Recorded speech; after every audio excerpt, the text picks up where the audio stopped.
how can I fix this for them? What if rather you asked, how can I empower them to navigate this themselves?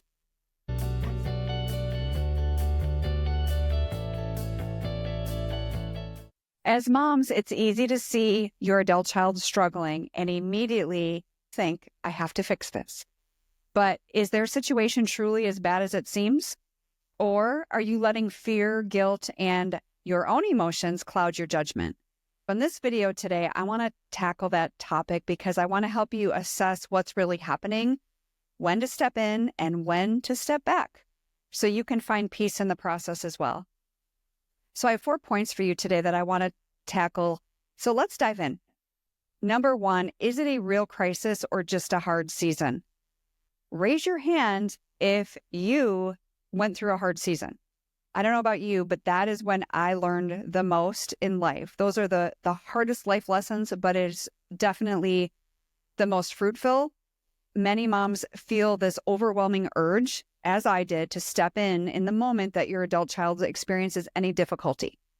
But it is important to pause and ask yourself, is this a genuine crisis, or is this just a rough patch where maybe they need to navigate it on their own?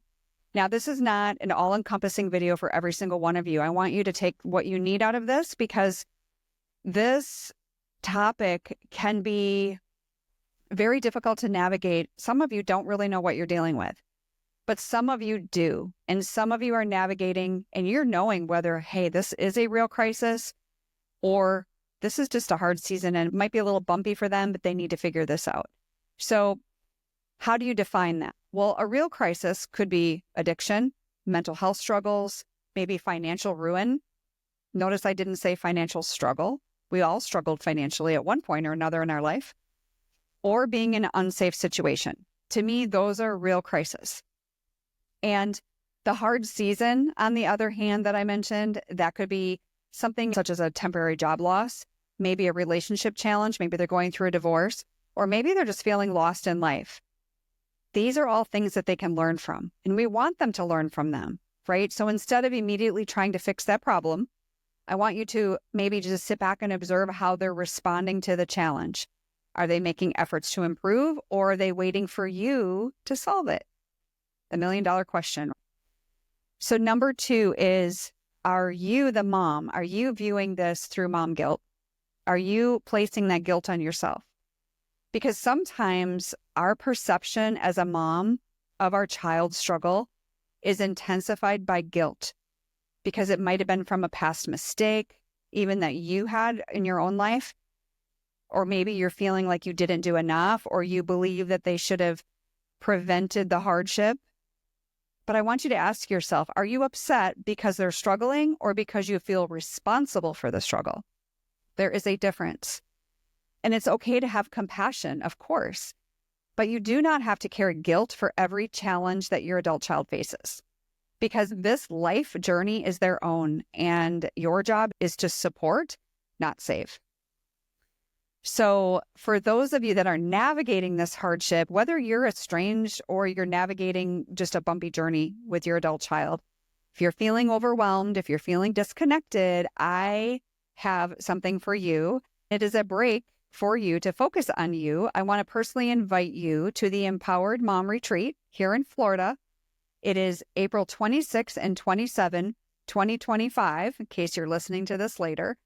It is on the beautiful Gulf Coast of Florida, and it's going to be a weekend designed for moms just like you. For those of you watching this video, it's going to be an opportunity for you to step away, gain some clarity, and connect with other moms and myself who truly understand your journey. I want you to come and join us. I want you to feel lighter, stronger, and more at peace when you leave.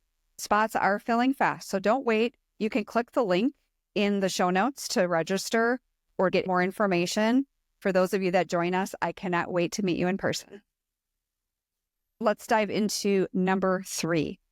Number 3 is struggle is part of the growth. This is a huge factor that many moms forget. And I think even if you look back to your own childhood, my mom didn't want to see her kids struggle, but my mom let us struggle as part of our growth, which back then I might not have liked it, but I learned a lot.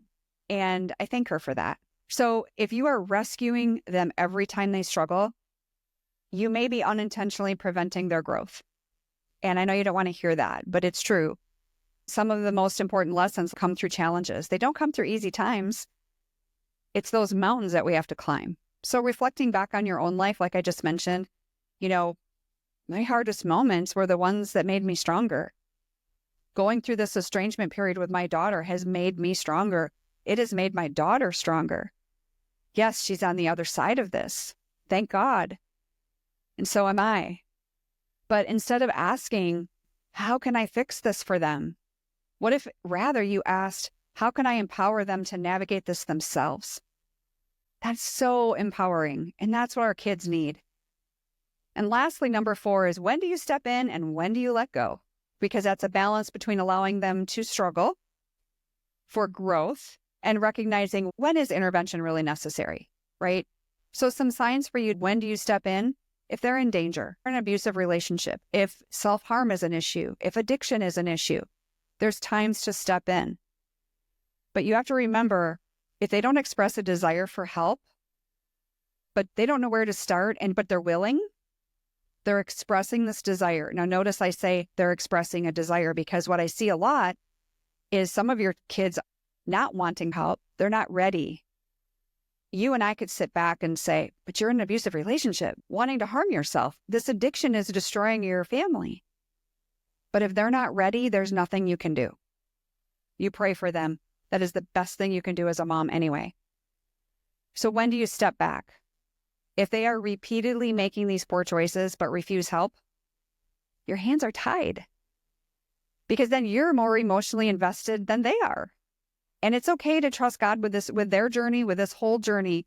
Set your emotional boundaries. Focus on your own peace, even when they're struggling. Because you know what the bottom line is? I believe that majority of your children know that when push comes to shove, when they're ready, mom is there. You're a phone call away. And there's nothing wrong with providing resources to them, especially if we're talking about addiction, maybe rehabs or things like that. But you can't be their savior. And so I know that's hard to take sometimes. I hope that helped you today. I will see you in the next episode. God bless.